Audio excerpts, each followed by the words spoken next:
I am here with Laura Salerno Owens, and we're in this stunning building on Broadway in Columbia. Mm-hmm. Yeah. So, and you have a whole story about that, and I can't quite pronounce the name of this incredible law firm that Don't worry, yeah. I love saying it, and I will say cool. it again. So we are Markowitz Herbold. And you're the managing partner here. I'm the president of the firm. President, okay, cool. Mm-hmm. So talk to us just a little bit about you get this like 2-floor, just beautiful views lease, and like the pandemic hits 6 months later, and you're here for at least 10 years. Yes. Okay, yeah. So, we really had conversations. We have been in Pac West for 27 years. We were talking about where do we want to move next. And, it was interesting. This was pre-pandemic, but we really had that discussion of we want to stay downtown. Some firms had moved out to the Pearl, other firms had moved, Lake Oswego, other places, but we're trial lawyers, and we had to be near the courthouse. That is our center spot. Nice. All of us have offices hanging on the back of our door, kind of have the suits, just like, oh God, you got to run to court. That has happened. And so, when you talked about this series of like, we love Portland and being downtown, that really resonated with me because even in July of 2019, we decided, no, we're going to go for a bigger footprint.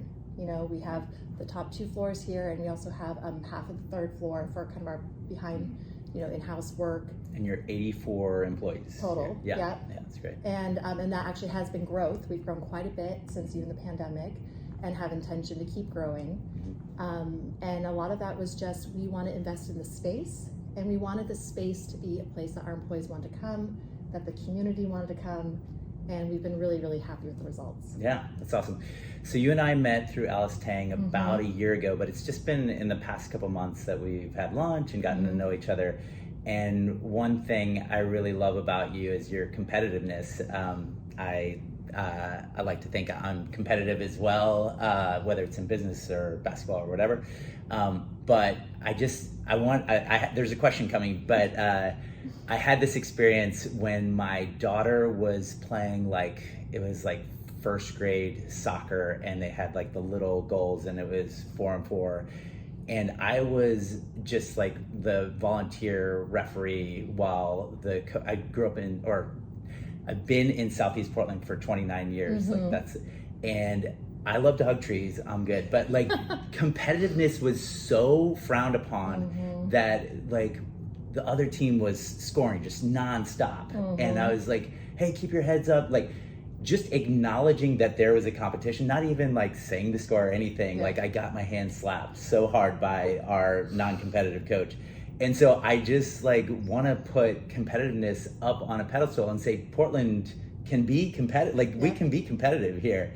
And so I just use that as a framework to say like, you guys litigate here. Sometimes it takes 7 years to win. Can you talk about, some of your fire, where you get that competitiveness from? Yeah. Both for myself personally and for my firm. And so I tell people right away when they meet me, I love winning. I love it so much. And I'm not ashamed of that. Unfortunately, I often do it, but I love to win and I love to compete. But more than anything, I love to compete as a team. And I think that is where I feel the balance and the harmony with the Portland thing you're talking about. I am not a fan of competing against people who are on my team. So for example, I'm not going to tear down other women to make myself look better or feel better. I think that's ridiculous. I'm not going to, in my firm, be competitive against other people. I talk about this often. My firm espouses the Avengers model, not the Superman model. Okay. Where we all have a superpower, and we have Avengers Unite. They all come on the field. As opposed to there can only be one. Where I have been in some firms where that was the model, there could only be one.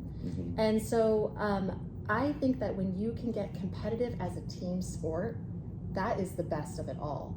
And what I like about my firm is because we are trial lawyers, we're very open about that. We don't have any transactional people. We're not trying to put any deals together. We're dealing with people when they are in a crisis, and we're there to help them win. And we enjoy competing and winning. Yeah, I love it.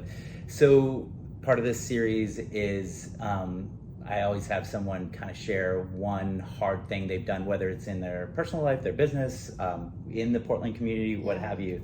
because I think Portland needs us to step in and take action and do the hard thing. So is there an example that comes to mind? Yeah, I mean, certainly, I'll give you quick examples and a deeper example. Quick examples are cases. We were represented, on the issue of building this tram, the OHSU tram. That deals with a lot of stakeholders, a lot of issues, complicated, but a great outcome, and our cases often deal with really complicated things. People come to us for the hard things. But I would say for me personally, the hardest thing has been being a trial lawyer, being the president of this firm, being very competitive, but also being a mom to 2 young kids.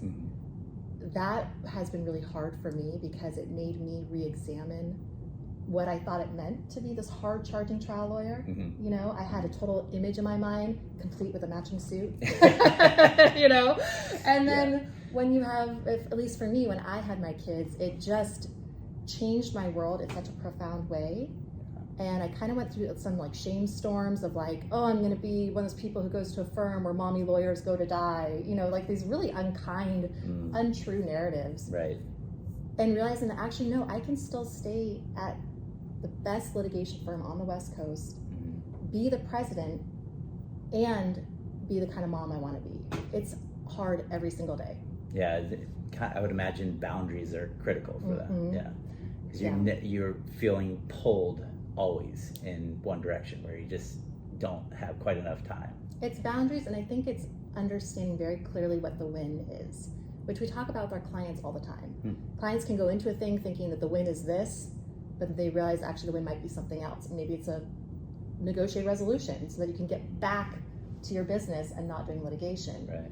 And I think for me, if I was defining the win as billing the most hours, doing this, doing that, well then it was a zero-sum game. And so I had to redefine the win. And that's a way that you will always win if you get to always redefine it.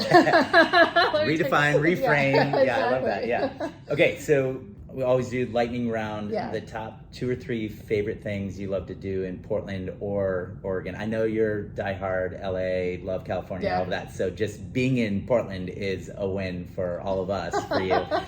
But yeah, just some specific places you love to go. All of that. Yeah, so I love to eat. That is my hobby. And so, I mean, pretty much the whole food scene in Portland. In the summertime, you will find me at Bar Casa Valle. I lived in Spain for 2 years. It's a Spanish situation. There's a jar of sangria. Where is it? It's just over the bridge on the east side. Okay. So I love to eat. I love just my neighborhood. I live in Multnomah Village.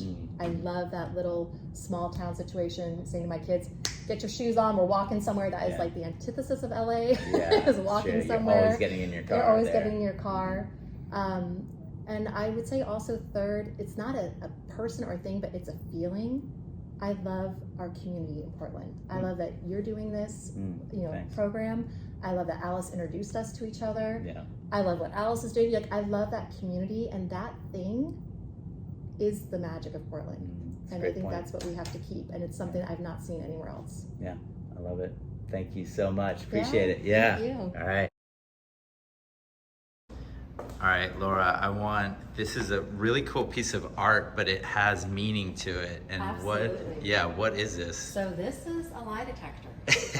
And it's a huge lie detector. Well, that's our firm. We are a huge lie detector. We are finders of truth, and if you're lying, we'll find out. All right. So, and this is the old school way. Do they still do it this way? I hope not. Yes. Strap you. Straps to your head, to your chest. And explain what these vials are. So the concept is that this is the current reading, but within these bottles are the lies throughout history, going all the way back to the very first lie. The original lie. And Ryan, anytime the light is on, that means that there's a lie in the vicinity. Uh-oh, I'm in trouble.